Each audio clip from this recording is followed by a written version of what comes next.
다 같이 성경을 들고 기립하시기 바랍니다. 봉독해드릴 하나님의 말씀은 에베소서 4장 25절에서 30절 말씀까지를 제가 봉독해드리겠습니다. 이것은 하나님의 말씀입니다. 그런즉 거짓을 버리고 각각 그 이웃과 더불어 참된 것을 말하라.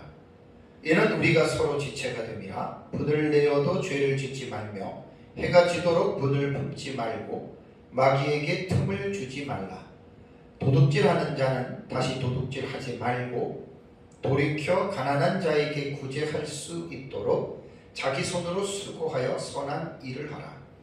무릇 더러운 말은 너희 입 밖에도 내지 말고 오직 덕을 세우는 데 소용되는 선한 대로 선한 말을 하여 듣는 자들에게 은혜를 끼치게 하라. 하나님의 성령을 근심하게 하지 말라. 그 안에서 너희가 구원의 날까지 인치심을 받았느니라. 아멘. 자리에 앉으시기 바랍니다.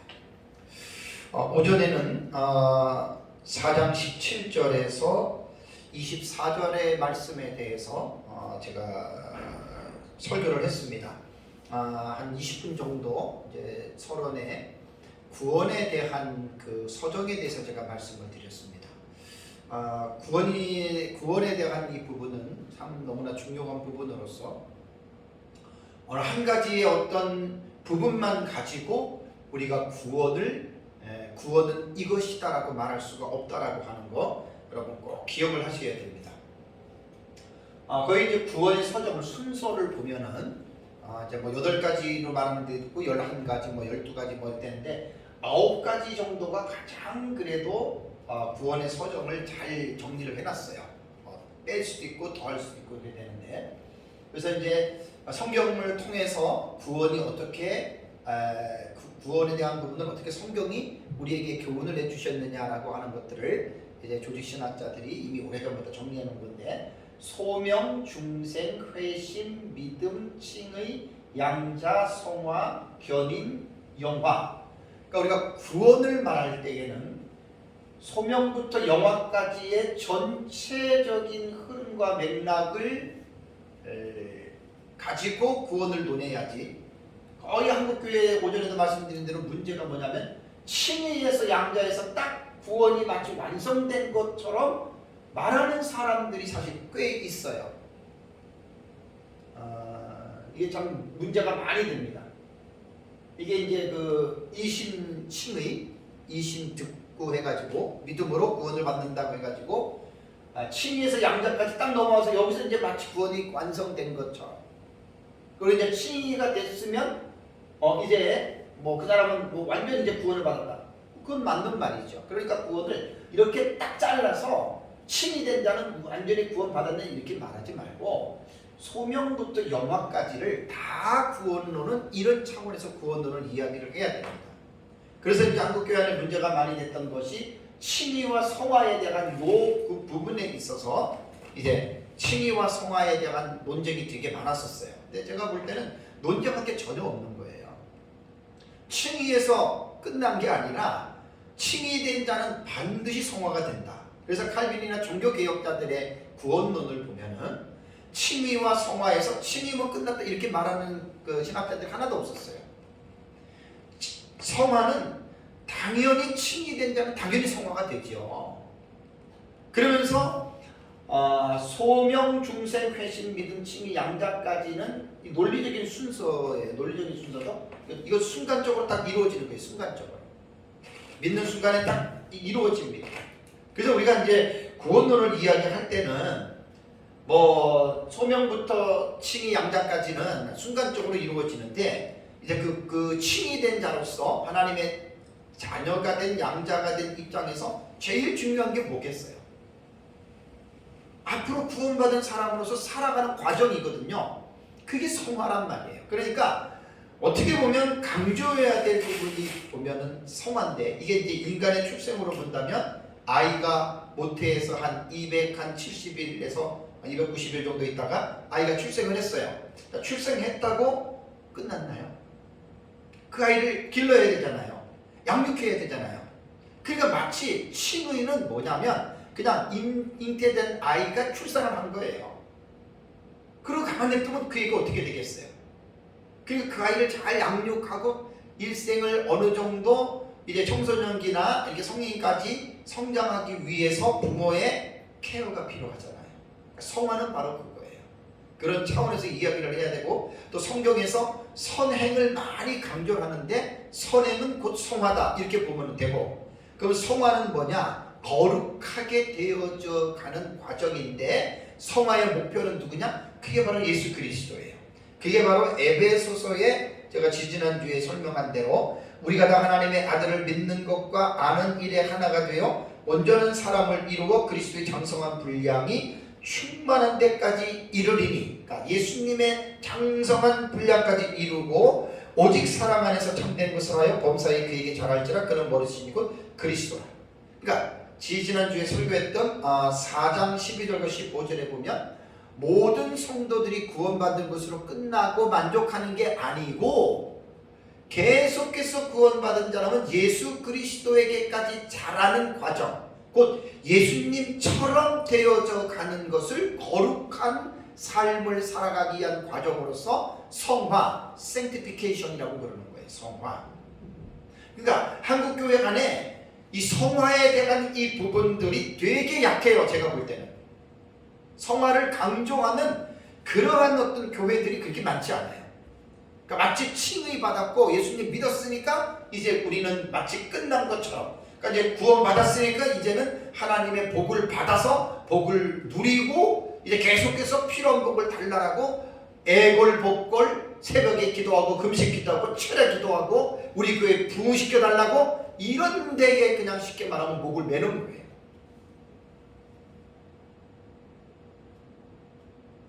그렇게 중요한 게 아니에요. 그거는 정말 중요한 거는 구원받았으면은 예수님처럼 우리가 작은 예수가 돼서 예수님처럼 계속해서 우리가 자라가면서 성장해서 예수님 믿는 사람들의 말과 행동과 표정이, 행실이 정말 예수님처럼은 우리가 되지 못해도 거기에 초점을 맞춰놓고 부단히 우리가 그것을 노력해 가야 되는 거예요. 그래서 오전에 말씀드린 대로 사역자들이나 성도들이나 이 성화에 대한 이 신앙에 대한 부분들이 부족하고 약한 사람들은 말과 행실을 딱 들어보면 알아요. 표정과 말과 행동을 딱 보면 뭐 큰 교회도 부흥시킬 수도 있고 뭐 신앙생활을 아주 화려하게 할 수도 있는데, 그러한 어떤 외적인 그런 게 중요한 게 아니라 그 사람을 만나면 정말 그 사람의 그 만남 속에서 느껴지는 그 필링이 있잖아요. 필링이. 정말 그 예수님처럼 부드럽고 온화하고 또 말 한마디가 참 다정하고 다감하고 그 사랑이 넘치고, 그리고 그 예수님처럼 포용해 줄 수 있는 그러한, 여러분, 그게 이제 신앙생활에서 제일 중요한 요소예요. 사실은 성화가. 오전에도 말씀드린 대로 한 14, 15년 전부터 세상 사람들이 기독교를 개독교라고 부르기 시작했잖아요. 이제 대놓고 개독교라고 그러잖아요. 기독교는 개 같은 종교가 아니에요. 거룩한 종교예요. 거룩한. 하나님의 교회가 그러한 불경건한 언어로 개 같은 교회가 아니란 말이에요. 하나님의 교회는 하나님이 내가 거룩하니 너희도 거룩하라고 말씀을 했기 때문에 교회가 세상으로부터 지탄을 받고 돌을 맞고 또 개독교라고 하는 공격을 받는 이유는 구원론에 있어서 칭에서 멈추고 칭을만 강조하고 예수님 믿고 구원받았으면 됐고 잘 먹고 잘 살고 복받아서 누린다, 여기에 빠져있기 때문에 교회가 이 모양 이 꼴이 된 거예요. 정말 기가 막히고 가슴 아픈 일입니다. 그래서 교회는 성화의 삶을 강조해야 되는 거예요. 예수님처럼 살아가자라고 하는 거룩한 삶으로의 이 삶을 살아가자라고 하는 성화를 강조해요. 우리 신학교 다닐 때 교수님들도 보면 이 성화의 신앙이 깊은 분들은 존경스러워요. 근데 아무리 유명한 교수라도 성화의 신앙이 좀 깊지 않는 분들은 말 자체가 되게 교수님들인데도 되게 불공정하고 아주 교만스럽고 아주 얼굴의 표정에서부터 나타나요. 그런 분들은. 학벌은 좋아요. 저는 사람을 그렇게 외모로 보지 않습니다. 그래서 사람을 딱 보면 얼굴을 보면 알잖아요. 네? 그게 뭐냐면 얼마만큼 그 사람이 예수를 믿으면서 예수님을 닮았느냐, 마음도 행실도 닮았느냐에 따라서 그 사람의 포스가 나타나는 거예요. 얼굴에서 따뜻하고 부드럽고 친절하고 사랑이 넘치고, 그러니까 이러한 성화의 신앙이 신학자들도 그렇고 목회자들도 그렇고 성도들도 그렇고 이 부분들이 눈이 안 띄어지고 이 부분들이 무시되어진 사람들은 맨날 여기 친의 양자 이것만 강조하는 거예요. 이것만. 교회는 그런 데가 아닙니다. 그래서 이러한 차원에서 제가 이제 4장 17절에서 시작되는 이제 옛사람과 새사람의 성화에 관한 깊은 내용이거든요. 그래서 이런 말씀을 순종하면 사람이 변화가 됩니다. 예수님처럼 따뜻한 사람들로 자꾸만 변화가 됩니다. 그러니까 예수님을 많이 닮은 사람은 목회자건 신학자건 성도건 간에 그런 사람을 만나면 그렇게 마음이 편안해요. 그리고 자꾸만 만나고 싶어요. 그리고 예수님을 많이 닮은 사람을 만나다 보면 되게 만남에 영적인 평안도 있고 어떤 경우에는 막 치유와 기적의 역사도 나타나요. 이건 사실입니다. 안타깝게도 이제 그러한 그 내면적인 예수님을 깊이 닮아서 말은 안 해도 그런 사람과 접촉해서 어떤 그런 영적으로 그 상대방에게 좋은 어떤 이펙트라고 그러죠. 영향을 미치는 그런 사람들이 의외로 많지 않아서 사실 그렇지, 실제적으로 성화로 깊이 들어가서 예수님처럼 뭐 이거 충만하고 막 이렇게 많이 닮은 사람들은요, 벌써 보는 게 저는 차원이 다릅니다. 뭔가 이게 설명하기는 곤란해도 뭔가 딱 보면 느낌이 달라요. 그래서 사람은 얼굴을 보면은 대충 알잖아요. 저 사람이 뭐 하는 사람인지. 교회 다니시죠? 혹시 목사님이세요? 이런 말 들을 때 전 제일 기분이 좋아요.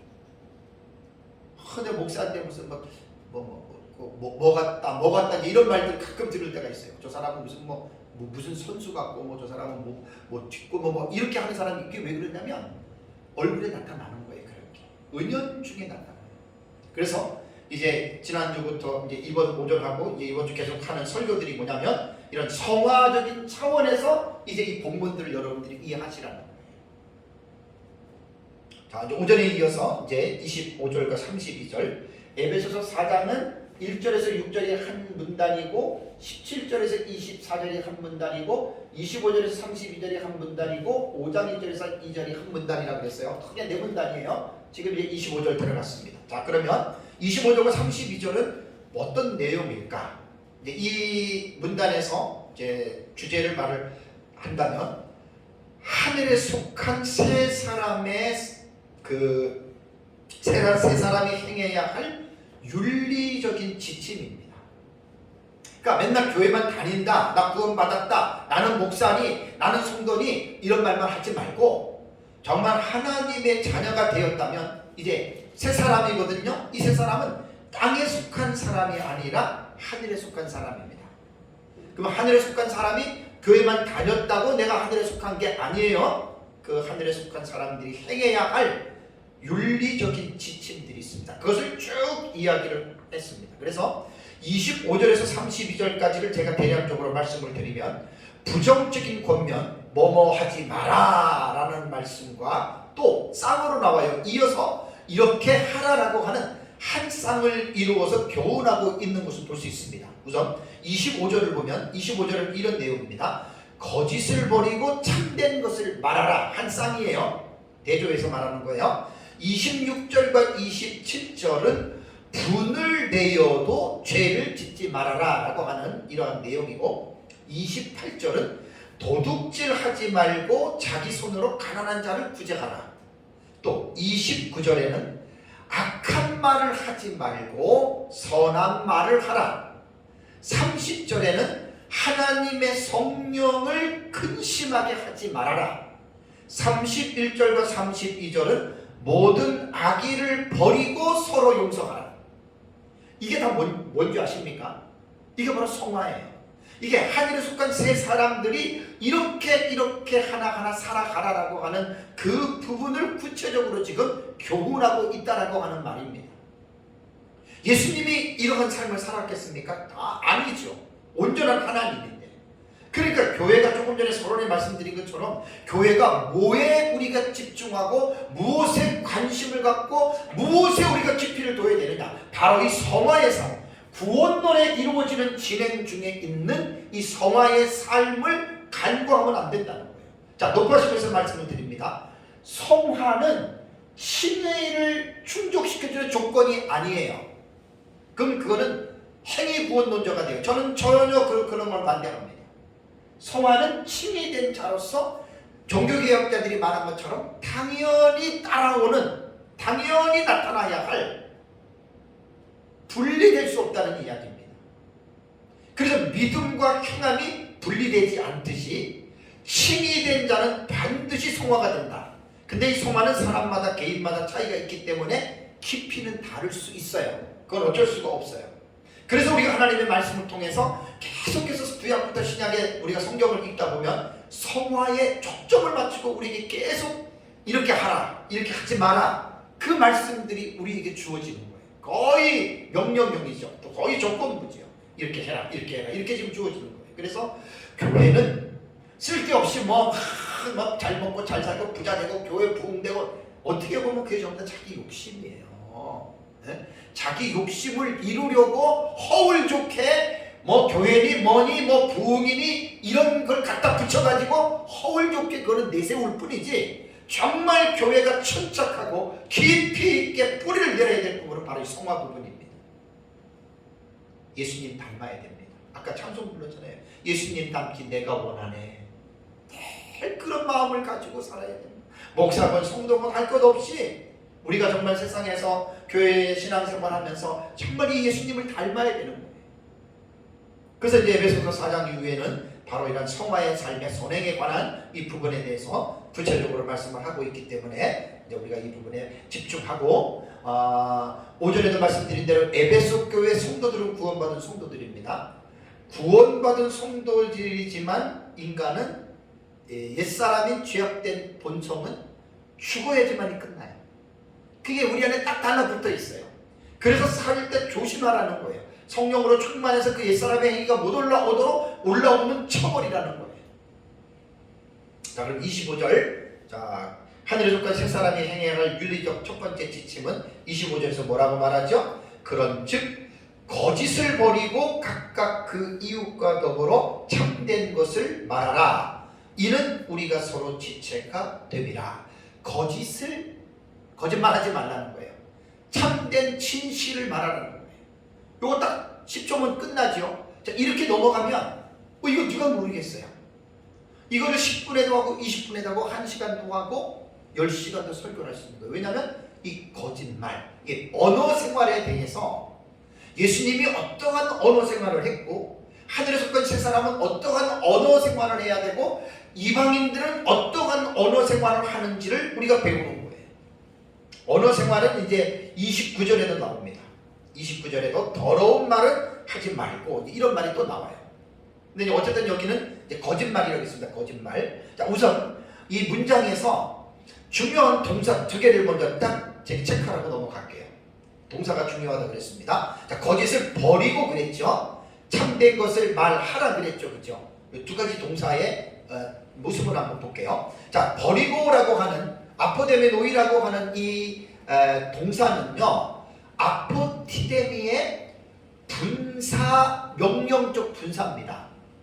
그러면서 과거 중간태입니다. 그러면 여기에서 중간태의 해석은 뭐죠? 중간태는 자기를 위하여서 하는 거예요. 자기 자신을 위해서, 그것도 능동적으로 스스로 하라는 거예요. 그러니까 거짓을 버리는 것은 누구를 위해서 거짓을 버리는 거예요? 자기를 위해서. 그럼 억지로 버리라는 거예요? 능동태로 해석하라고 했죠, 중간태는. 그러니까 자기 스스로, 자기를 위해서 자기 스스로가 거짓말을 하지 말라는 거예요. 이게 명령적 분사라 그랬잖아요. 이게 취사선택이 아니에요. 내가 하고 싶으면 하고 하기 싫으면 안 하고가 아니라, 지금 바울이 하나님의 성령의 권능으로, 하나님의 어떤 그 능력으로, 지금 성령의 감동으로 지금 이 명령하는 것이기 때문에 모든 그리스도인들은 버려야 됩니다.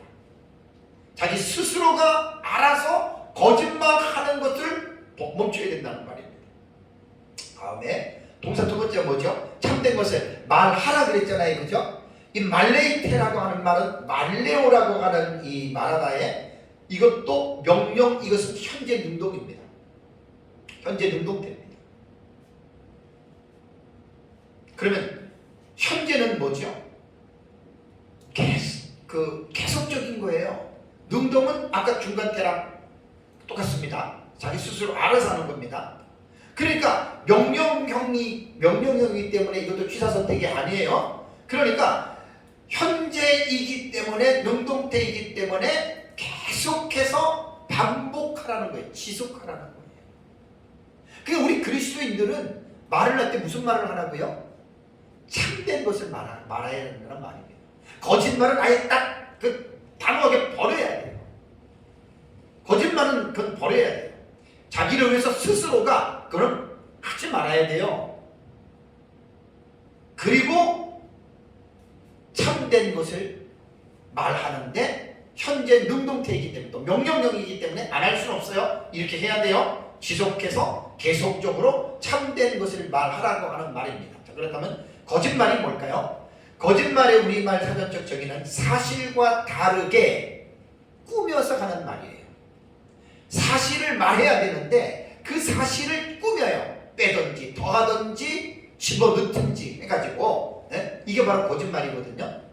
언어를 사용하는 인간 사회에서 사실을 기반으로 해서 말을 해야 하는데 거짓말은 사실과 다른 말입니다. 성경을 보면 예수님께서 그렇다면 이 거짓말이 어디서 왔느냐?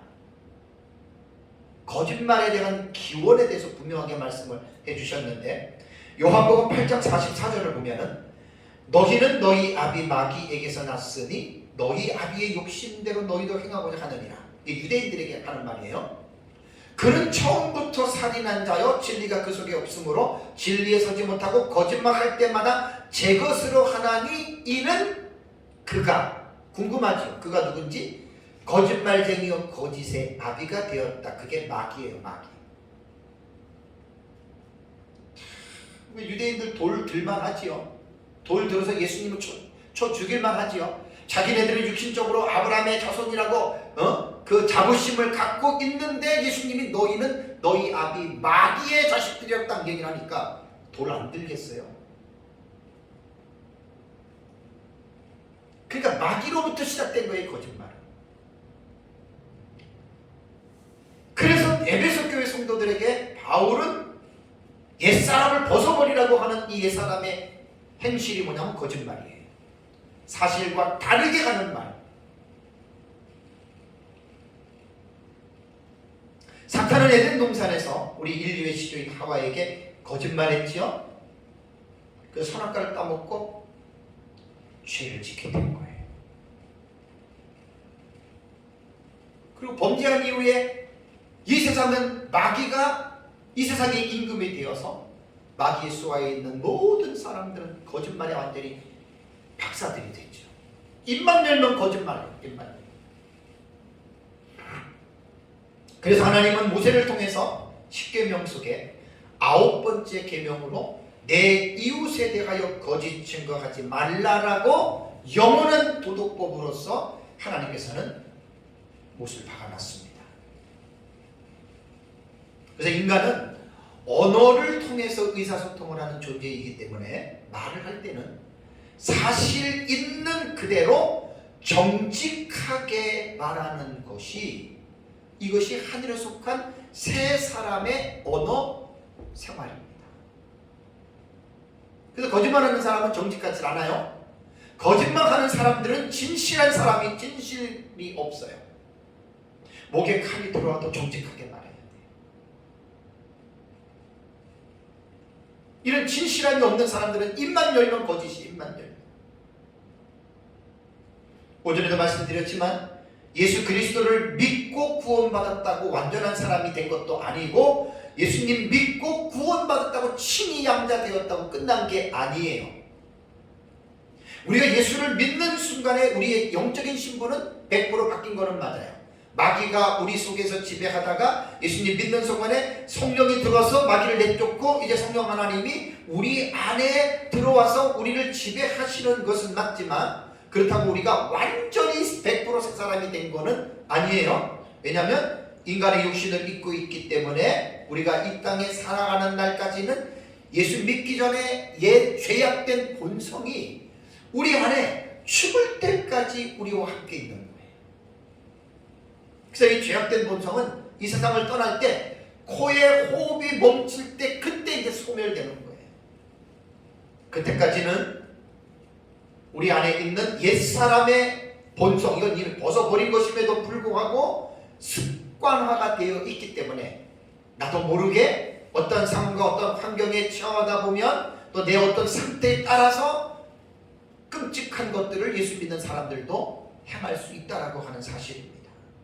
그래서 본절에서는 그런즉 거짓을 버리고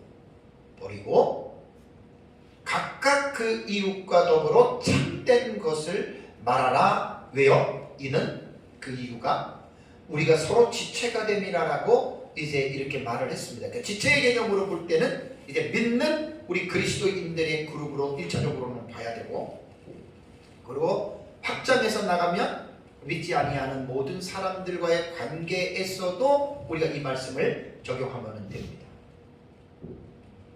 새 사람은 5절에도 말씀드린 대로 하나님을 따라 의와 진리와 거룩함으로 지으신, 이것이 진리의 의와 진리의 거룩함. 그래서 그 알레게이아 진리 앞에 소유격이라고 했어요. 소유격이기 때문에 진리의 의, 진리의 거룩함으로 우리는 사실 성경을 그렇게 읽어야 됩니다. 24절에 아까 전 시간에 말씀을 드렸습니다. 새 사람의 성향은 뭐냐? 하늘에 속한 새 사람은 뭐냐? 참된 것을 말하는 사람이에요. 그러니까 새 사람은 절대로 거짓을 말해서는 안 되는 사람이에요. 그러면 물어볼게요. 새 사람의 모델이 예수 그리스도잖아요. 예수님의 공생의 사역에서 성경에 보면 거짓말한 것이 있습니까? 없습니까? 없습니다. 자, 하나님이 거짓말을 합니까? 안 합니까? 절대로 안 합니다. 5장 2절을 먼저 볼까요? 5장 1절. 그러므로 사랑을 받은 자녀같이 너희는 하나님을 본받는 자가 되고. 그러니까 우리는 예수 믿는다라고 하는 것은 교회 생활만 왔다 갔다 하는 게 아니에요. 종교적인 기도하고 전도하고 헌금 내고 이런 것만이 예수 믿는 게 아니에요. 예수 믿는 가장 중요한 목표와 목적은 하나님을 본받는 거예요. 예수 그리스도, 머리신 예수 그리스도에게까지 자라가는 게 예수 믿는 가장 중요한 목표와 목적으로 삼아야 됩니다.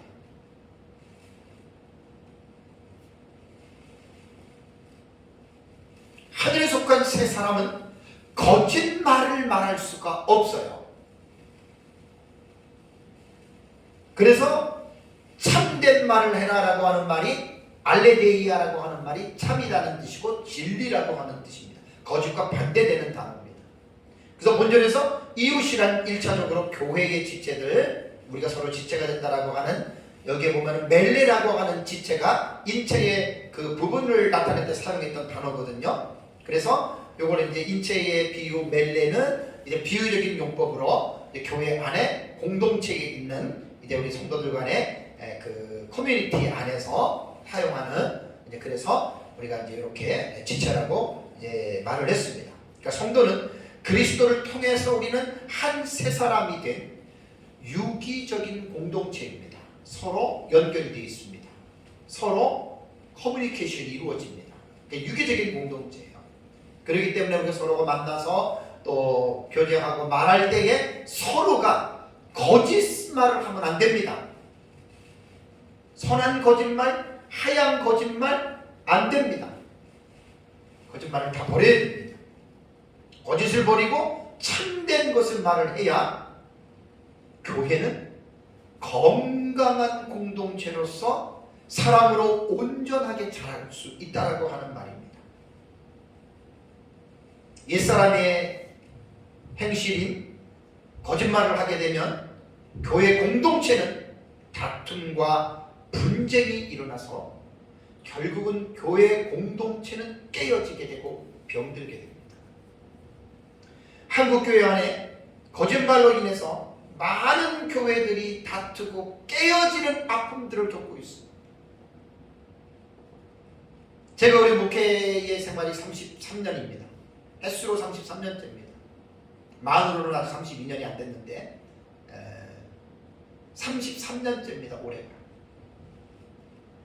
수많은 교회들을 봐왔습니다. 특히 목회자들 가운데에 거짓말을 서슴지 않고 사용하는 사람들도 간혹 있습니다. 그래서 입만 열면 거짓말이다라고 하는 사람.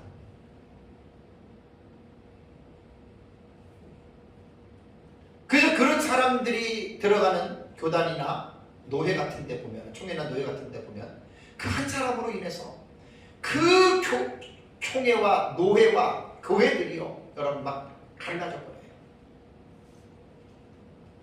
참 무서운 일입니다. 뭐 아주 극소수이긴 하지만 왜 바울이 에베소 교회에게 이 교훈을 했겠어요? 에베소 교회 성도에 거짓말하는 성도들이 있었겠어요? 없었겠어요? 당연히 있었죠. 있었기 때문에 이런 말을 하는 거예요. 오늘날도 마찬가지예요. 저도 인간이기 때문에 거짓말할 수 있고 여러분들도 거짓말할 수 있어요.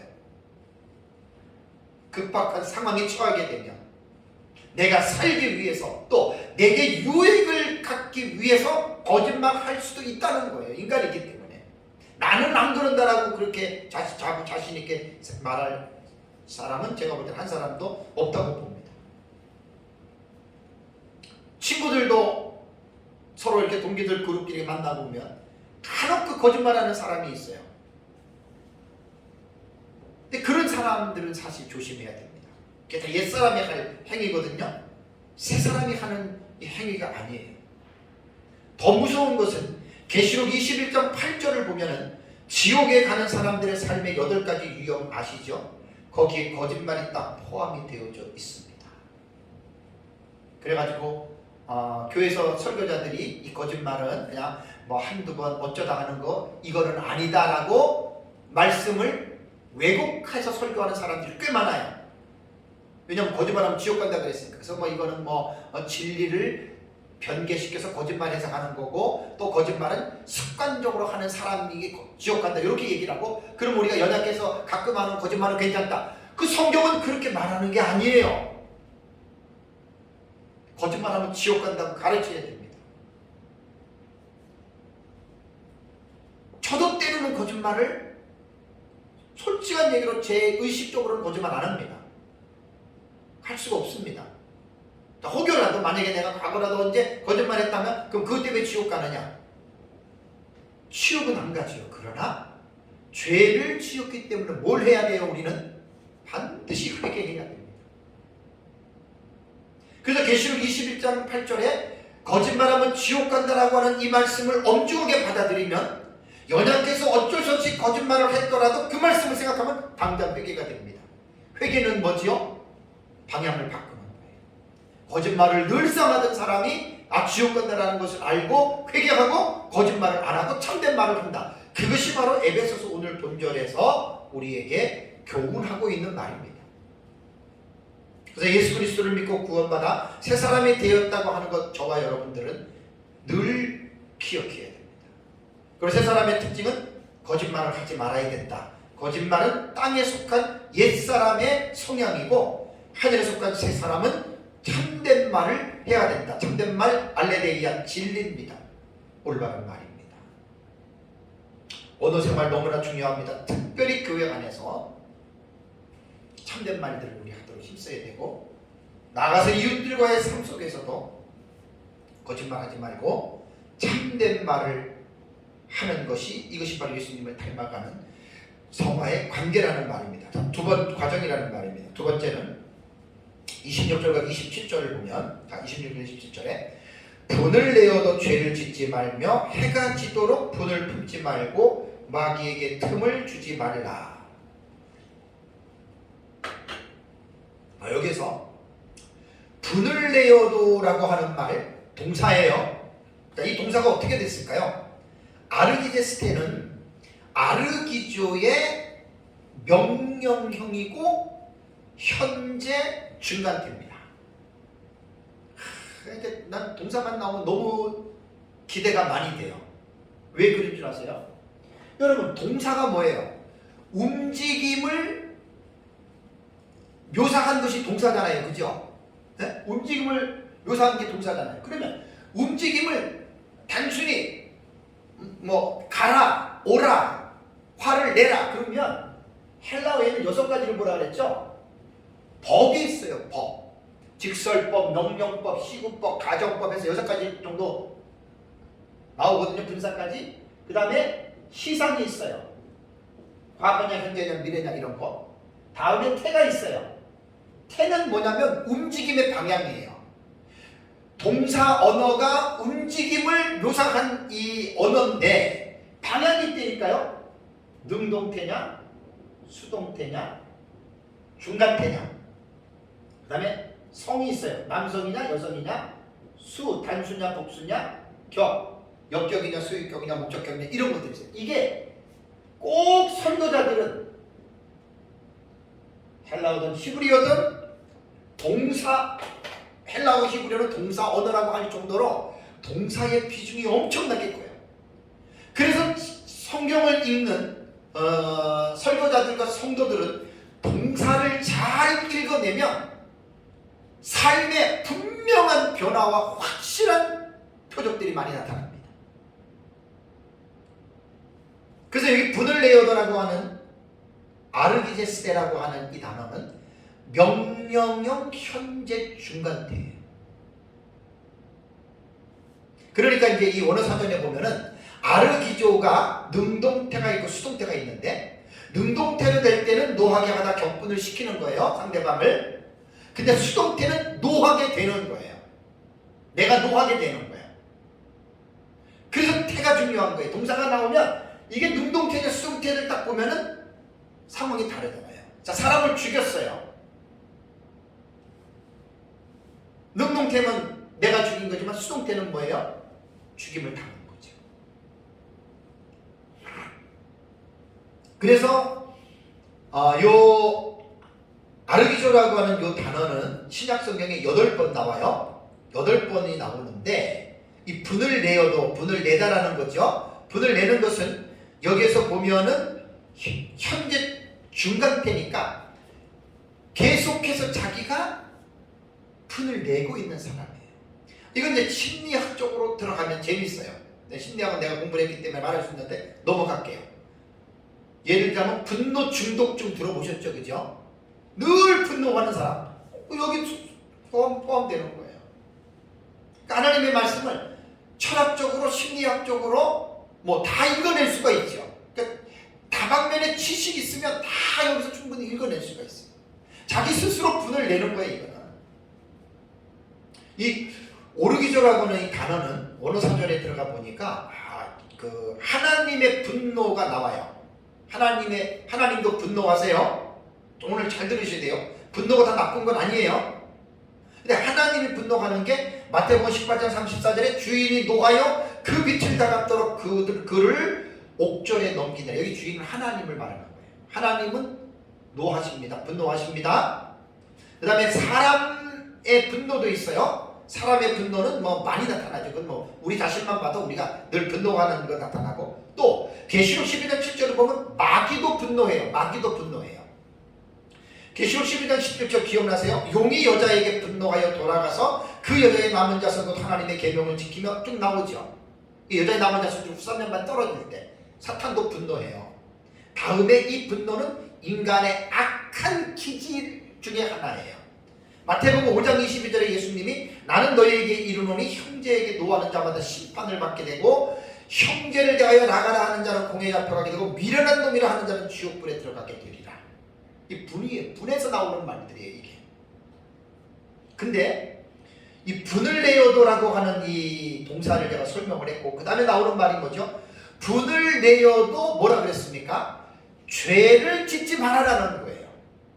아주 대단히 좀 중요한 부분인데 잘 뒤에까지 들어보세요. 죄를 짓다라고 하는 말은 하마르타네테라고 하는 단어거든요. 요거는 하마르타노의 명령형 현재 능동입니다. 죄를 짓는 거예요. 그러니까 자기가 스스로 죄를 짓는 거예요. 그런데 이 죄를 짓다 앞에 부정적인 의미인 하지 말아라, 짓지 말아라라고 하는 내라고 하는 부사가 나옵니다. 매. 지난주에도 제가 설명했던 것 같은데 이거 좀 계속 몇 개 나와요. 매라고 하는 매라고 하는 요 부사가 나오거든요. 네. 이거 참 중요합니다. 이제 제가 설명해 드릴게요. 매라고 하는 부사가 나오는데 헬라어 문법에서 보면 명령법을 공부할 때, 제 문법책에서 봤어요. 명령법을 공부할 때 매 플러스 명령법은 어떻게 해석을 하냐면, 매 플러스 명령현, 특히 명령 현재형 같은 경우는 지금 진행하고 있는 것을 즉각적으로 금지하라는 뜻이에요. 요거 지금 뒤에 두 군데 더 나와요. 매 플러스 현재 명령법이에요. 그러니까 우리말 성경으로는 안 나오지만 헬라어 원문에는 문법적으로 분명하게 이렇게 읽으라고 되어 있거든요. 그러니까 죄를 짓지 말아라라고 하는 말은 뭐냐면 매 하마르타네테, 죄를 짓지 말아라는데 매 플러스 현재 명령형이기 때문에 지금 진행하고 있는, 그러니까 죄를 짓고 있는 너가 당장 짓지 말라는 거예요. 그러니까 어떤 연유인지는 몰라도 분을 내고 있어요.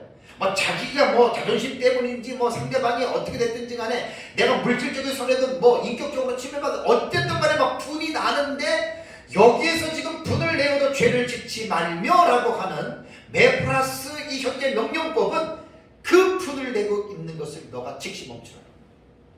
놀랍지 않습니까? 왜 설교자들이 원어를 공부를 하면서 왜 동사에서 이러한 부분들을 왜 캐치해내는 줄 아세요? 느낌이 다르잖아요. 그냥 분을 내어도 죄를 짓지 마세요 하고 이거하고 지금 원문을 보면서 문법적인 의미에 들어가서 매 플러스 현재 명령법은 이렇게 해야 된다라고 하면 듣는 사람 입장에서 여러분 다른 거예요.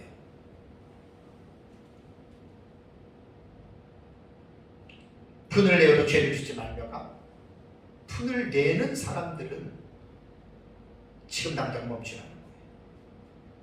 현재 능동태입니다. 분을 내고 싶은데 왜 자꾸만 멈추라 그래요? 그게 아니고 자기 스스로가 능동태니까 멈추는 거예요. 깨달으면 멈추게 돼요. 내가 이러다가 큰일 나겠구나 그러면 분 안 내요. 자, 예를 들어서 분을 많이 내는 사람들 중에 심장이 많이 약해지고 나빠져요. 그죠? 근데 병원에 의사가 갔더니 심장이 뭐 핏줄이 터졌는데 당신 하도 화를 내서 터졌습니다. 자, 그 사람 그걸 깨달으면 분을 낼까요? 안 낼까요? 자기 오래 살고 싶으면 분 안 내요. 그러니까 능동이라고 하는 말은 자기 스스로가 이게 분을 내면은 옛사람이 하는 행실이기 때문에 나는 새사람이니까 분을 내면 안 되겠구나. 하나님의 말씀을 통해서 깨달으면 자기 스스로가 능동적으로 분을 금지할 수 있다.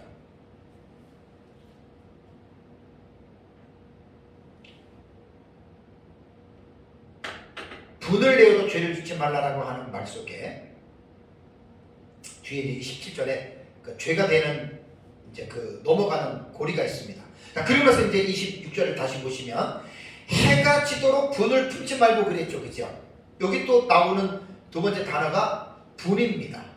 두 번째 나오는 단어, 요거는 앞에 있는 아르기조와는 다른 단어입니다. 파로르기모스라고 하는 단어인데 이것이 이제 앞에 아르기조하고 다른 단어인데 이 명사형으로 요것도 파로르기모스라고 하는 요 단어는 신약 성경에 요 단어는 여기만 한번 딱 나와요. 그러니까 여기에서 이 분은 막 분개, 여기도 분노, 막 몹시 성이 난 상태인데 여기에서는 분노를 계속 품고 있고 계속하는 것으로 이 단어가 의미하고 있다는 거예요. 그러니까 뭐죠? 해가 지도록 분을 품지 말고라고 하는 말은 앞에서 말한 아르기조는 그냥 이렇게 딱 화를 낸 분이라고 말을 한다면 여기 뒤에 나오는 이 파로르기모스라고 하는 이 단어는 몹시 성이 나고 품고 있는, 그러니까 계속적으로 이렇게 끌고 가는 지속적인 그러한 것들을 계속하는 그 의미로서 이 단어를 쓴 거예요. 근데 그 밑에 보면은 동사가 또 나오죠. 그 다음에 해가 지도록 분을 어떻게 해요? 지도록이라고 하는 이게 동사예요. 해가 지도록. 에피듀에토라고 하는 이 동사는요 에피듀오의 명령 현재 능동태입니다. 이것도 명령형이니까 취사 선택이 아니고 현재 능동태거든요. 그런데 원문을 보면 이 문장 앞에도 앞에 내용과 같이 에피듀테오 앞에 메가 위치하고 있어요. 메가. 요 부사가 위치하고 있다니까 요 메가. 그러니까 요 메까지 읽으면은 메 플러스 이것도 아까 명령형 현재라고 그랬죠. 그죠? 그러면 어떻게 이거를 명령해야 돼요? 이해를 해야 돼요. 지금 진행하고 있는 것을 멈추라는 거죠.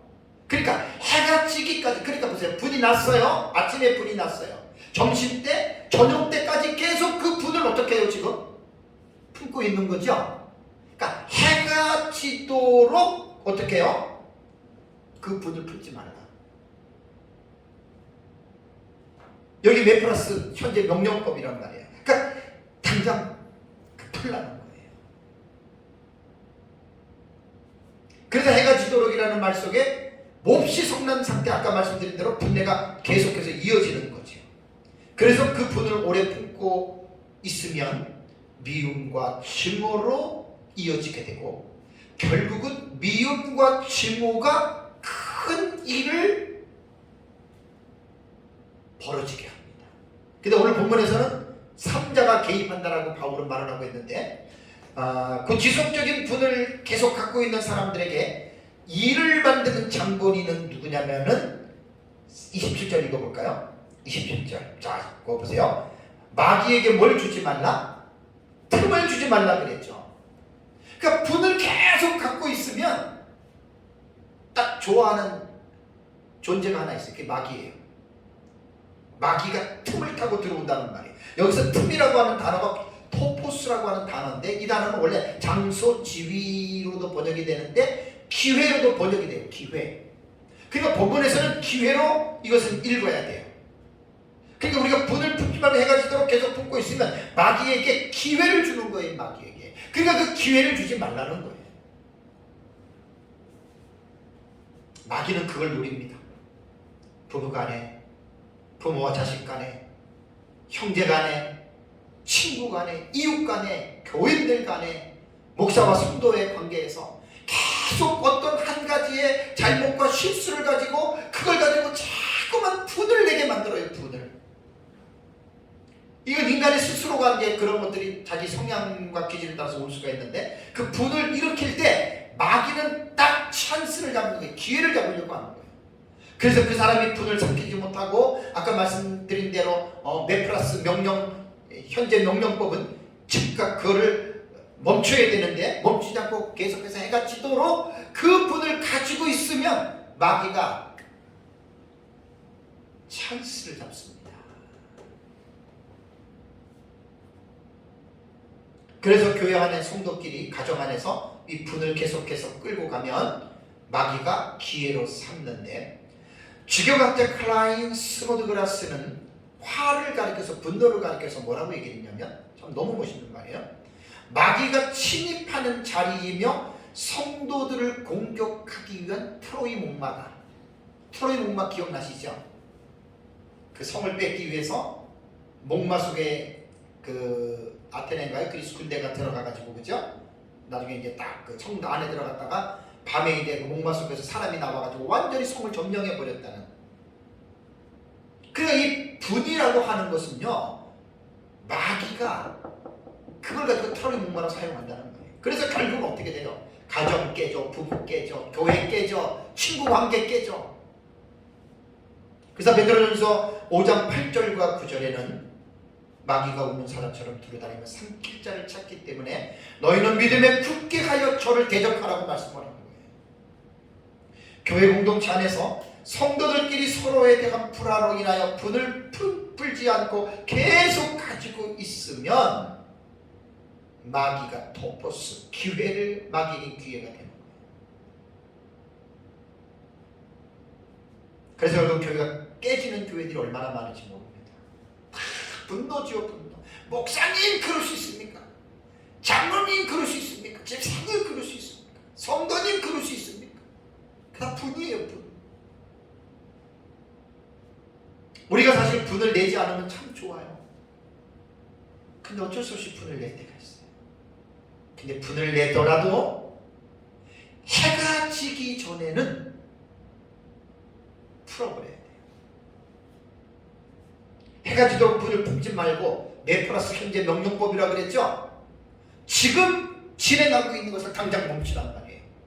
분을 품고 있는 것을 당장 멈추라는 거예요. 그래서 주교학자 존 에디는 분노의 날은 화해의 날이 되어야 된다. 너무 멋있지 않아요? 내가 지금 분노했어요. 그럼 그날은 무슨 날이 돼야 돼요? 화해하는 날이 돼야 돼요. 그러니까 금방 풀어버리라는 이야기예요. 여러분 좀 물어볼게요. 자, 분을 냈어요. 제가 많이 있다가 권사님하고 권사님 왜 그래요? 제가 많이 분을 냈어요. 그럼 권사님 기분 나쁘시죠? 그럼 제가 잘못한 거예요?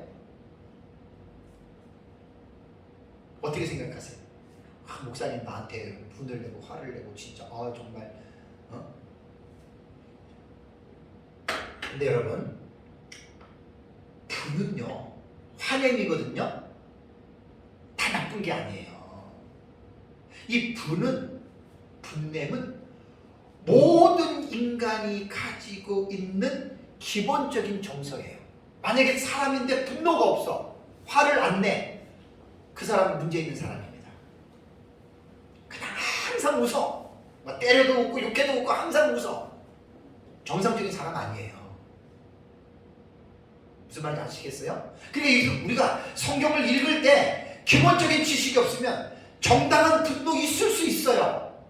그러니까 분노가 다 죄가 아니라는 말이에요. 지금 제 말은. 심리학에서 제가 오래전에 공부할 때 20년이 넘었죠. 참 공부 잘했습니다. 그때. 심리학에서 분류하는 인간의 8가지 정서가 있으니까 모든 인간은 예수 믿든 안 믿든 떠나서 심리학자들이 발견한 인간 속에 있는 8가지 정서가 뭐냐면 기뻐하는 거, 그 다음에 신뢰하는 거, 아버지를, 부모를, 자식을 신뢰하는 거, 그 다음에 두려워하는 거 있잖아요. 여러분 이거 인간의 기본 정서예요. 두려움이 나쁜 게 아니에요. 꽈강 천둥이쳐 두려워. 내가 무슨 죄져서 무섭나? 아니거든요. 그 인간의 기본 정서예요. 다음에 놀라움. 깜짝 놀랄 수 있잖아요. 다음에 안 좋은 일을 당할 때 슬퍼요. 이건 죄 아니에요. 나쁜 거 아니에요. 정상적인 사람은 슬퍼할 때 슬퍼할 수 있어야 돼요. 다음에 역겨움이죠. 역겨움. 이것도 잘못 아니에요. 그 다음에 분노. 화내는 거. 이거 잘못 아니에요. 그 다음에 기대하는 거. 이렇게 심리학에서 인간의 8가지의 기본 정서를 말을 했습니다. 자, 우리가 살아가는 현장에서 분을 내게 되는 상황에서 분을 내는 것은 잘못이 아닙니다. 자, 그렇다면 막 분을 내도 괜찮아요? 막 소리 지르고 막 집어던지고 그걸 말하는 게 아니라는 거예요. 분을 내는 것이 괜찮다고 제가 말씀을 드리는 게 아니라 그냥 분을 내는 것은 인간에게 있어도 기본적인 정서이기 때문에 상황에 따라서 분을 낼 수가 있는데 될 수 있으면 분은 삭히는 게 옳습니다. 자꾸만 끌어오르면 안 됩니다. 그래서 분이 나는데 분을 통제하거나 절제하지 못하게 되면 결과는 자신과 타인에게 해를 끼치는 부정적인 결과가 가져오게 됩니다. 그래서 성경은 이렇게 말씀하시죠. 성을 내는 것이 하나님의 의를 이룰 수 없다. 그렇게 좋았던 관계가 큰 분노를 통해서 싸우고 나서 원수가 되는 경우들이 간혹 있잖아요. 참아야 됩니다. 어쩔 수 없어. 분내는 거는 괜찮아. 죄가 아니래. 그래가지고 절제하지 않고 막 하는 거, 여러분 성경이 말하는 세 사람이 할 일이 아니에요. 분은 낼 수는 있어요. 그렇지만 그 분을 잘 처리하는 거. 그래서 혹여나 우리가 분을 냈다 하더라도 그 분을요 속히 그 분을 푸는 것이 이것이 바로 세 사람이 하는 일입니다. 그래서 해가 지도록 분을 품지 말아라라고 말한 것은 이거는 바로 이제 하늘에 속한 세 사람의 삶이고, 그리고 이제 이게 분을 처리하는 그 사람의 딱 방식을 보면 예수님을 어느 정도 닮았는지 딱 알 수 있어요. 성화의 부분에서 이게 하나 척도가 됩니다. 다음에 세 번째는 그 구원받은 하늘에 속한 세 사람이 행할 윤리적 지침이 세 번째가 뭐냐면 오늘 본 단락에서 28절을 볼까요? 28절을 보면 도둑질하는 자는 다시 도둑질하지 말고 돌이켜 가난한 자에게 구제할 수 있도록 자기 손으로 수고하여 선한 일을 하라. 이게 지금 옛사람과 새사람의 경계선에서 지금 바울이 옛사람은 이랬지만 새사람은 이렇게 하는 거야. 계속 그렇게 지금 비교해서 교훈하는 겁니다. 자, 여기서 도둑질하는 자, 이게 이제 동사잖아요. 이게 호클레톤입니다. 클레톤은 클레토의 이 원형인데 분사 현재 능동태입니다. 되게 재밌어요. 동사 공부하면. 그럼 확실하게 움직임을 우리가 딱 캐치할 수가 있는 거예요. 뭐 주격 남성 단수인데 뭐 그거 그냥 넘어가고요. 분사는 뭐라 그랬죠? 분사는 진행하는 행동을 말하는 거예요. 네? 가다가 분사로 나오면 어떻게 해요? 고인이 되잖아요. 가고 있는 거예요. 그 현재, 이거 지금 분사 현재 능동이라고 했잖아요. 그러니까 도둑질하는 자라고 하는 이 단어 하나 속에서 분사 현재 능동태를 보고 있을 때 이거는 도둑질하는 사람이 어떤 지금 사람을 말하는 거예요? 현재도 계속해서 도둑질을 하고 있는 사람인데 능동태니까 뭐지요? 자기 스스로가 도둑질을 즐기는 사람이에요. 자, 그렇다면 여기서 바울이 말한 도둑질을 하는 자는 성도들 중에 이런 사람이 있겠습니까? 없겠습니까? 있습니다. 충분히 있습니다. 어떤 사람들은 자기가 안 그러니까 다 안 그런 줄 아는데 아닙니다. 성도들 중에 이런 사람이 있습니다. 이게 에베소 교회 안에 이러한 자가 있다는 말입니다. 없는데 바울이 유추해서 쓸 수도 있지만 우리는 있는 것으로 가정하고 읽는 것이 좋습니다. 왜냐하면 초대교회 뭐 에베소 교회 해봤자 얼마나 오랫동안 교회가 있었겠습니까? 뭐 세워진 지 얼마 안 되고 그리고 이방인으로 살다가 이제 예수 믿고 돌아왔는데 구원을 받았는데 이 옛사람의 행실을 벗어버리는 게 이게 쉬운 게 아니거든요. 성화는 평생 죽을 때까지 가는 거예요. 죽을 때까지. 성화는 이 세상에서 완성이 없어요. 그러니까 이제 도둑질 꾼이 예수를 믿었어. 하루아침에 딱 끊을 수도 있지만 옛사람의 그것이 미혹해서 끌고 갈 수도 있는 거예요. 그러니까 분사 현재 능동체는 도둑질을 현재 계속해서 자기 스스로가 하고 있는 자를 말하는 겁니다. 그런데 도둑질하는 자는 그 다음에 나오는 문장이 뭐죠? 다시 도둑질하지 말고 그랬죠. 여기 도둑질하지 말고가 메케티클레테토라고 하는 단어인데 여기에 메케티라고 하는 말은 매부정사를 말하는 거예요. 요 매부정사 앞에 케티라고 하는 단어가 붙은 거예요. 이게 메케티라고 하는 말은 똑같은 거예요. 매부정사와 똑같은 의미예요. 낫이라고 하는 하지 말 아니다라고 하는 그런 거거든요. 그러니까 여기서 도둑질하는 자는 도둑질하지 말라라고 하는 것은 앞에 죄를 짓지 말고 여기서 말한 것처럼 똑같이 매 플러스 이게 또 명령 현재라 그랬잖아요. 명령 현재이기 때문에 지금 계속해서 자기 스스로가 도둑질을 하고 있는 너는 당장 그것을 어떻게? 멈추라는 거예요. 도둑질하는 자는 다시 도둑질하지 말고 우리말 이렇게 됐지만 문법적으로 이 본문을 읽어내면 충분하게 설교자가 움직임을 정확하게 딱딱 제시할 수 있다는 거예요. 그래서 설교자들은 히브리어나 헬라어나 동사를 많이 연구하고 동사를 집중해야 됩니다. 보통 이렇게 문법적으로 파생 안 하면 분해 안 하면 10초면 딱 끝나는데 여러분 10초 도둑질하지 마세요. 누가 몰라요? 다 아는 말이지. 이렇게 원문 들어가서 이 파생 분해하면 보통 4, 5분 걸리거든요. 그러면 성도들이 마음에 새겨집니다. 태를 얘기를 하고 법을 얘기하고 마음에 새겨집니다. 지금 도둑질하고 있는 그것을 스스로 하고 있는 것을 당장 멈춰라 그런 말이죠. 우리가 습관적인 죄를 짓는 거 많습니다. 저도 그렇고 여러분들도 그렇고 예수 믿는 사람 많이들 있습니다. 그럴 때 메 플러스 현재 명령법은 지금 즉시 그것을 멈춰라. 이렇게 읽으라는 거예요.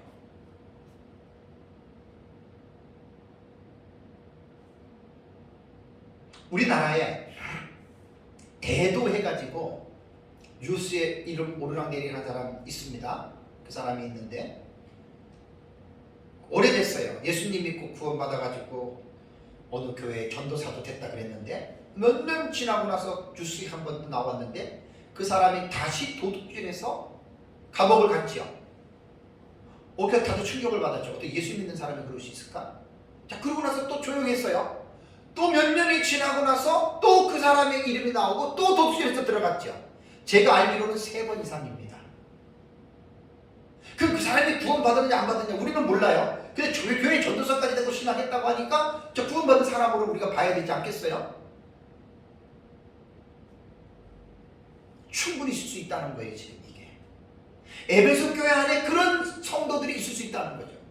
도둑질 큰 것도지만 작은 것도 다 도둑질이잖아요. 남의 집 가가지고 좋은 거 있으면 연필을 한 자루 훔쳐, 그거 다 도둑질이에요. 길 가다가 남의 거 좋네하고 그냥 그거 다 도둑질이에요. 가게 가가지고 돈 없다고 그거 다 도둑질이에요.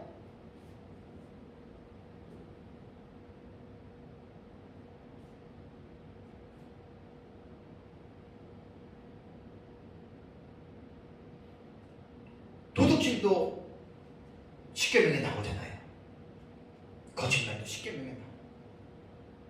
이제 십계명을 깊이 있게 공부하면 이거 다 터치하는 거예요. 사실 십계명에서.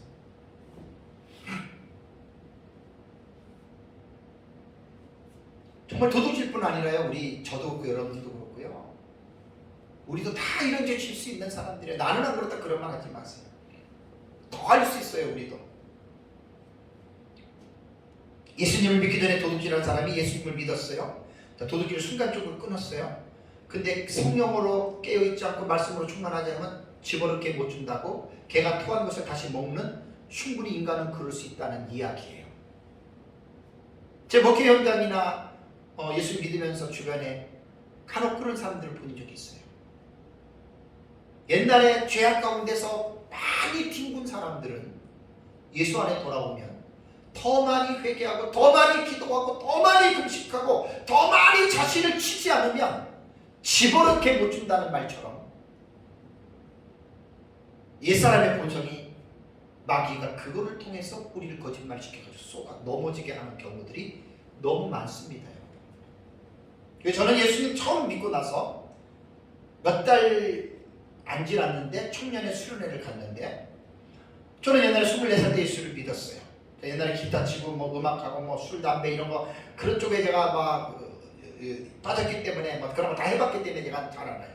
예수님 영접하고 너무 기뻐서 이건 24살 때 회심했으니까 너무 기뻐가지고 저는 만약에 그때 사람들이 저를 염려했던 게 주변의 청년들이 감정적으로 순간 감정적으로 예수 믿었다가 넘어진 사람들 많잖아요. 저한테 그럴까봐 저는 그때 하나님의 서원 기도를 이렇게 했습니다. 41년 전이에요. 너무나 구원에 대한 이 기쁨과 감격을 체험한 사람이기 때문에 하나님, 만약에 제가 예수 믿다가 옛날에 옛사람으로 돌아가가지고 먹고 마시고 즐기고 또 그런 짓을 한다면 지금도 유효합니다. 이 기도는. 하나님, 그 순간 당장 저를 죽여주세요. 예수 믿은 지 그때 한 3, 4개월밖에 안 됐는데 청년의 수련회 영종도 옛날에 가자동목에서 갈 때 제가 갈 때 배 타고 딱 가면서 그런 마음 내가 서원 기도했어요. 내가 다시 술 먹고 쾌락에 빠지고 즐기는 그런 대로 돌아간다면 하나님 그 순간에 저를 죽여달라고. 지금도 유효합니다. 저는. 왜? 옛사람의 본성은 죽어야지만이 끝나는 거예요. 그러니까 성화의 삶은요, 이게 예수님 죽을 때까지 예수님 닮아가는 거는 처음에도 말씀드렸지만 신앙이 이 성화의 신앙에 깊은 감명과 성화의 신앙에 깊이 붙잡혀야 돼요. 쓸데없는 데만 돈 주고 복 주고 잘 되고 부흥되고 이런 데 하다 보면 다 사람들이 옛사람의 본성을 관리 잘못하면 그래서 넘어지는 거예요. 성공할 때 넘어지잖아요. 저는 참 감사한 게 처음에 예수 믿을 때부터 제 신앙은 성화신앙이었어요. 내 자신이 24년 살면서 그러한 또 방탕함에 방임을 해봐서 그런지 몰라도 나는 그것이 정말 싫었어요. 지금도 싫어요. 나는 담배 피고 술 먹는 사람 옆에 지나가면 너무 저는 감사해요. 내가 만약에 예수 안 믿었으면 벌써 술, 담배 때문에 난 죽었을 텐데. 예수님 때문에 나 그런 거 안 하잖아요. 41년 됐는데 술, 담배 한 적 한 번도 없습니다. 왜? 그거 하면 안 되죠. 그러니까 하나님과 저 앞에 약속이에요. 그래서 도둑질이라고 하는 것은 새 사람을 입은 사람에게는 어울리는 일이 아니에요. 그 다음에 여기서 보면 28절에 도둑질하는 건 아직 도둑질하지 말고, 여기서 끝나는 게 아니에요. 아니 도둑질을 지속적으로 했는데 나 이제 도둑질 안 해. 여기서 끝나는 게 아니라 그 다음에 뭐라고 그랬죠? 자, 도둑질하는 것을 그치지 말고 오히려 이제 적극적으로 자기 손으로 어떻게 해요? 돌이켜 가난한 자에게 구제할 수 있도록 자기 손으로 수고하여 선한 일을 하라. 새 사람은 이렇게 하는 거예요. 새 사람은 자기 손으로 가난한 자들에게 자기 손으로 선한 일을 해서 도와주는 게 이게 새 사람이고, 옛 사람은 도둑질하는 게 옛 사람이에요. 우리가 다 옛 사람의 도둑질하는 사람들이었는데 예수 그리스도의 핏뿌림으로 말미암아 그분 안에서 그분 때문에 우리가 새 사람이 됐어요. 그러면 옛 사람을 벗어버리고 새 사람을 입었기 때문에 우리는 도둑질하면 안 된다, 그 말이거든요. 거기서 끝나는 게 아니라 이제는 너가 돌이켜서 선한 일을 하라. 여기 동사가 일을 하라죠. 선한은 아가도스 형용사예요. 자, 선한 일을 하라. 일을 하라가 에르가조메노스라고 하는 이 단어는 에르가조마이의 동사인데 이것이 분사 현재 중간태입니다. 재밌어요. 선한 일을 해야 돼요. 중간태는 능동태로 해석하라고 그랬잖아요. 자기 스스로 선한 일을 해야 돼요. 하기 싫은데 억지로 너 선한 일을 해. 그래서 하는 게 아니라 자기 스스로가 선한 일을 해야 돼요. 현재 분사니까 어떡하지? 한 번 하고 끝나고 1년 하고 끝나는 게 아니고 계속해서 그 선한 일을 죽을 때까지 하라는 말입니다. 지금 이 말이. 그래서 동사를 어떻게 읽느냐가 되게 중요한 거예요. 설교자들은. 성도도 마찬가지예요. 성도들이 뭐 원어를 보고 공부할 수 있어요. 설교자들이 여기서 이걸 깨우쳐 줘야지. 우리는 그냥 가난한 자에게 구제할수록 자기 손으로 선한 일을 하라라고 말했는데 그 선한 일을 하니까 뭐 하고 싶으면 하고 하기 싫으면 하는 그런 뜻이 아니란 말이에요. 현재 중간되기 때문에, 분사이기 때문에 계속 하는 거예요, 선한 일을. 그래서 헬라어는 동사 언어, 히브리어도 동사 언어고, 동사를 잘 보면 이 동사에 딱 나오면서 움직임을 정확하게 설교자가 딱딱딱 제시해 줄 수 있어요. 여기서 오해하면 안 될 일이, 선한 일이라고 하는 것은 도덕적으로 윤리적인 일도 들어가지만 항상 성경에서 착한 일 할 때는 도덕과 윤리적인 개념을 벗어나야 돼요. 도덕과 윤리는 나라마다 사람마다 집단마다 달라요. 규범이, 그 기준이 달라요. 성경에서 말하는 선한 일은 하나님의 말씀을 순종하는, 그게 바로 선한 일의 기준이다. 본절에서 교훈하는 의미는 도둑질하는 사람이 해야 할 선한 일이란 뭐라고 했죠? 가난한 사람을 구제하여서 그들을 돕는 겁니다.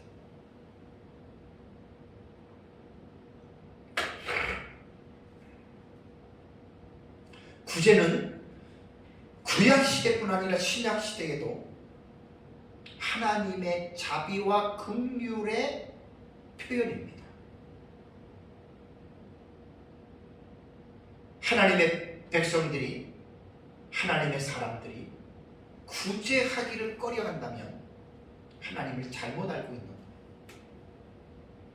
가난한 자들에게 자꾸만 나눠주면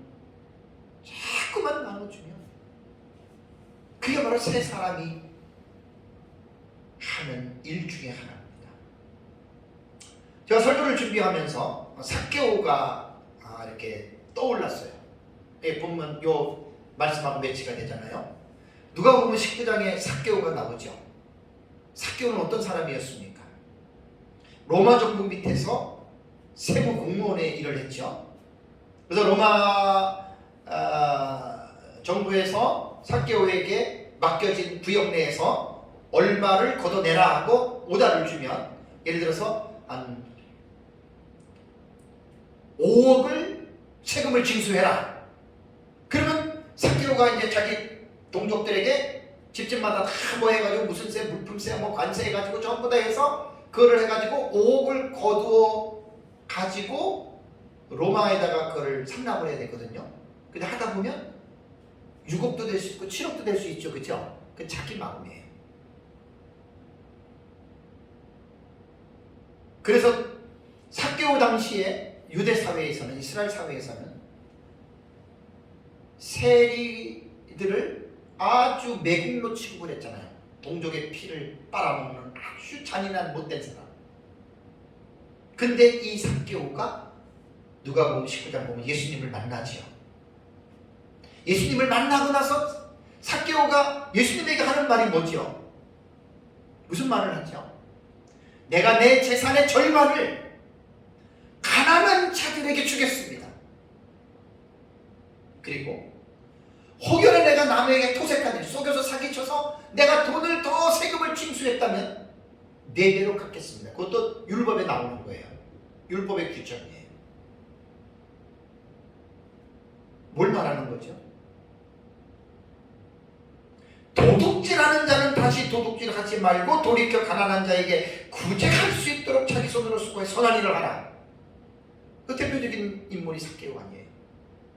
삭개오가 진짜 반을 팔아서 했고 토색한 걸 4배를 갚았는지 성경에 안 나왔으니까 우리는 모르지만 저는 그렇게 했다라고 봅니다. 삭개오가 순간적인 어떤 감정적으로 예수님을 만나고 나서 그냥 감정적으로 내뱉은 말이냐? 저는 그렇게 보지 않아요. 충분히 삭개오는 그러고도 남을 사람입니다.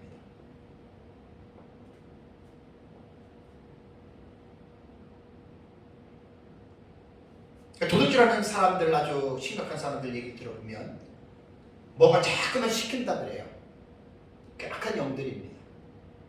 영적인 세계는 참 우리가 이해할 수 없는 신비한 일들이 많이 나타나거든요.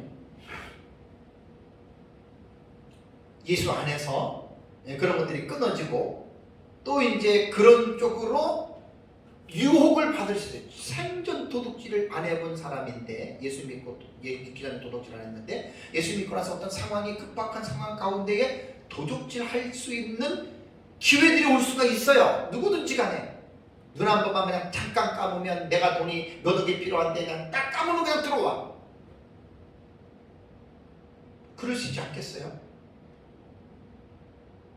미리 말씀은 예방해 주는 거예요. 도둑질하지 말라고. 그리고 본문대로 읽으면 계속해서 도둑질하는 사람이 있을 수 있습니다. 구원받은 사람들. 그런 사람들은 매 플러스 현재 명령법으로 읽으면 하던 일을 즉시 멈추라는 거예요. 그 행동. 그리고 멈추는 것으로 끝나는 것이 아니라 이제 반대로 자기 손으로 가난한 자들을 구제하는 선한 일을 하는 사람이 되어라. 이게 하늘에 속한 새 사람이 해야 할 윤리적인 지침 중에 하나입니다.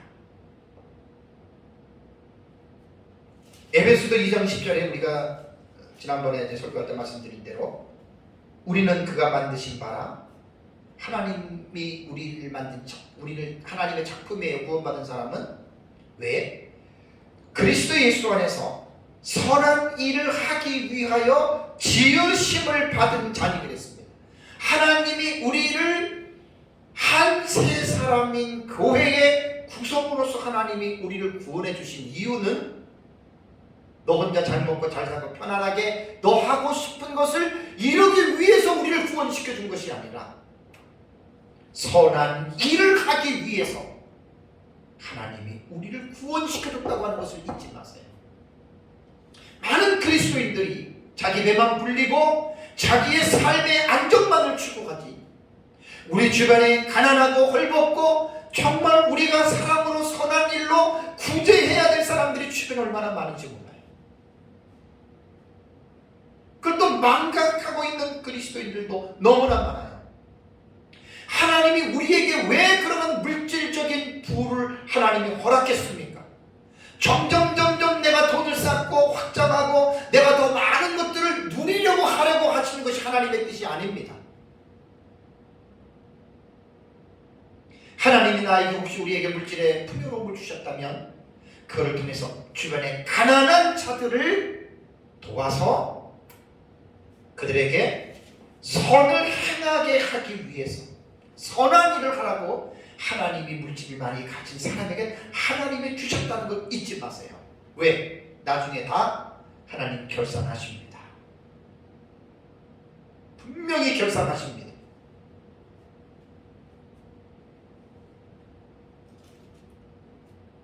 시간상 몇 가지만 하고 29절부터는 다음 주에 제가 이어서 이 부분에 대해서 제가 말씀을 드리기로 하겠습니다. 어쨌든 오늘 말씀을 잘 기억하고요.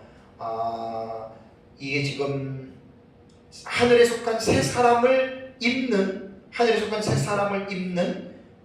그러한 행해야 할 윤리적인 지침 속에서 오늘 이제 거짓말, 분내는 거, 도둑질하는 거, 요 세 가지에 대한 주제를 가지고 오늘 말씀을 살펴봤는데, 우리가 하늘에 속한 새 사람으로서 이 말씀을 기쁘게 순종하면서 또 그렇게 성화의 삶이거든요. 깊이 예수님을 닮아가시기를 주님의 이름으로 축복합니다. 다 같이 우리 기도하겠습니다.